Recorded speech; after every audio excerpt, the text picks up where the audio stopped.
arsyetohet.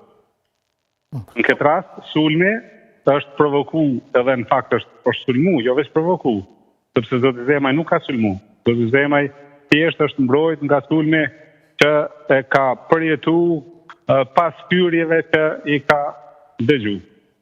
Vetëm në pamje duket se goditjen e parë bën zoti Zemaj, edhe pse kërcënimin e bën s'dima po shihet. Po a e godet, e kërcënon si duket. Kur çon dorë, në situatat e tilla, kur je në sheshin e Prishtinës përballë gjitha kamerave të mundshme, kur fyhesh e përballot është pa hak e pa hile, nga një person që si ke bërë kur keq, që nuk e ke njohur se ke ditë as kush është, dhe ai të matet siç po pretendohet që është mat, sepse ai ka tentuar me sulmu dhe në fakt e ka sulmu se dy duri ka pasur, me djatën e kanal, me të marrën zoti Zemaj nuk ka vetë me i pi vrapat e me në shku sheshin, se s'ka pas gjithë tjetër. E ka përdorur një forcë proporcionale për ta zbrazur një sulm të real, të qasshëm, të pa provokuar në asnjë formë dhe në kuadër të mbrojtjes nevojshme që ligji e përcakton si të tillë. Ju keni kërkuar si avokat edhe që të përmirësohen titujt e raportimit të mediave. Duhet ndodh kjo, besoni?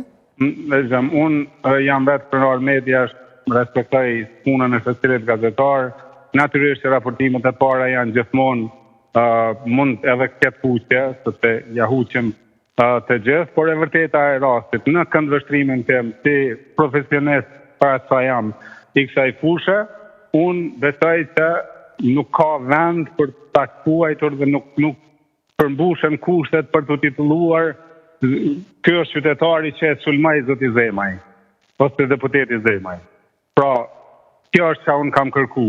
Le ta gjykoj se cili që është qoftë si pamje, qoftë si ngjarje, që e ka pa me sytë e vetë, por unë mendoj që titujt kam me respektin më të madh për punën e secilit, kam kërku që të reflektojnë faktet reale. Unë i kam pa pamjet, nuk e di se ka kanë postu kolegë të gazetës Blitz, por unë i kam pa pamjen nga hyrja e atje kur ka hyrë qytetari e deri në fund kur ka përfunduar me tentativat e tij për ta sulmuar seriozisht zotin Zemaj edhe përderisa ai vetë ishte duke shkuar në një restoran aty afër edhe për të njoftuar policinë. Dhe pas dhënies së deklaratave në polici janë liruar të dy, edhe zoti Zemaj edhe personi tjetër? Për të bërë sinqert, unë për personin tjetër nuk jam ndjenjë, me zotin Zemaj natyrisht që kemi dhënë deklaratën, kemi sqaruar versionin, kemi dëshmuar me fakte dhe me pamje të cilat fitues i kanë siguruar edhe nga burimet e tjera, pra jo vetëm nga një kamera që ka qenë duke filmuar intervistën, dhe po besoj që ka qenë e qartë për hetuesit dhe në veçanti ka qenë e qartë për prokurorët që jam i bindur që kanë pa më shumë se një, dhe normal që zoti Zemaj ka vazhdu në shtëpi bashkë me mua. A do t'i bëhet kallëzim personit në fjalë? Kërkesa e vetme e jona ka qenë që zoti Zemaj vetë mërgjimtari, pavarësisht që sulmoi të trajtohet si barabartë pa privilegje e pa diskriminim. Pra zoti Zemaj në mbyllet e intervistës së tij ka kërkuar që të trajtohet i barabartë si çdo qytetar, njëkohësisht me të drejtat dhe liritë që ja garanton ligji dhe kushtetuta atij.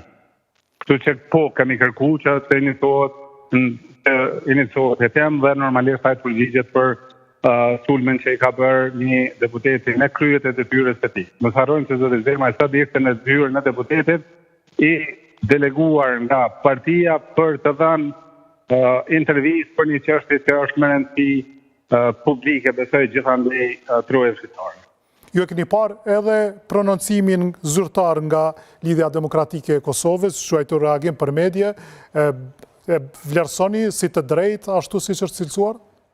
Për të bë i sinqert, nuk e kam parë, kam qenë në intervistë kur ai prononcim ka dalur ose ai status apo komunikat.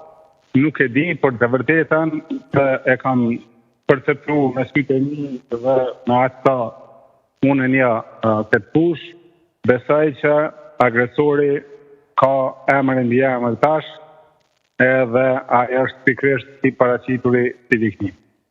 Faleminderit, zoti avokat Berisha, që gjetët kohë që të lajmëroni spaku me telefon për të na sqaruar sipas hyrësisë. Ndjes për pamundësi ndryshe, faleminderit, punë të mirë. Natën e mirë.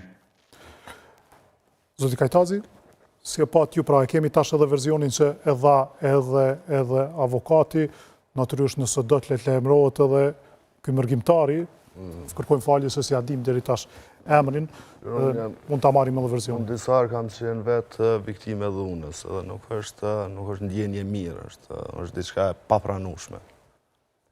Me u kthy te situata